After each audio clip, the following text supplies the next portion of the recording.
पंजाबी का एक अखान है कि तरेल चटिया तरे नहीं लांदी, या एक होर अखान ही बोलिया जाता है कि पिछौड़े हगिया वैर नहीं पूरे होंगे। एक नवी गल काई नहीं सुनी, कदी इंज भी हुई है अखे जे शायद अफरीदी खेलना है तो असा ग्राउंड दे विच लात ही नहीं रखनी। जो निकलते क्रिकेट खेडते से ना तो जो डा डा प्लेयर होवे आ ना उस दे विच रोड़ा पा छड़ना भी ये आउटर है जनाब। उस आउटर के रोड़े च मुड़ ये फायदा जरूर होंदा, पर जी हरदे पे भी आ ना तो मुड़ बचत हो जाती है। रोड़ा रोड़ा पा के तो टीम बाहर दोवें बाहर हो गए, टूर्नामेंट इंतजामी आंदा दोवें बाहर कर छड़े।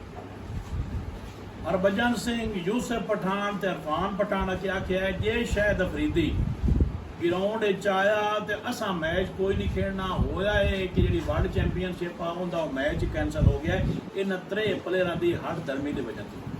हालांकि जी पाकिस्तान इंडिया तनाज़ा उत्ते शेखर धवन भी उन्होंने सिपाहियों की यूनीफॉर्म पा के तो कमेंट भी करता रहा, तो शायद अफरीदी के खिलाफ पोस्टा भी करता रहा।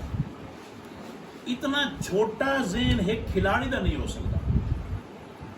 स्पोर्ट्समैन स्पिरिट आखते कि हूँ जो बंदे सारी उम्र क्रिकेट खेडे ने स्पोर्ट्समैन रहे ने हूँ रिटायर्ड हो चुके ने, वो बोग्स वो नफरत पाकिस्तान के खिलाफ अजे भी जेन च नहीं निकली। हालांकि पाकिस्तान के बंदे भी आख सकते हैं, पाकिस्तानी खिलाड़ी भी गल कर सकते हैं किसी नहीं खेलते, लेकिन उन्हें नहीं की क्योंकि उनकी तरबियत ही नहीं होंगी। पाकिस्तानी वड्डे जेन का बंदा ये इंडिया वाले इतने ज्यादा बोग्स नाल भरे हुए हैं, या उन्होंने शिकस्त का खौफ है या इतना बोग्स है कि एक तरी थारे मैच होता पाया रिटायर हो चुके हो जस्ट इंटरटेनमेंट है, तो उत्थे भी वो बोग्स आ गया जनाब के असी मैच नहीं खेलना।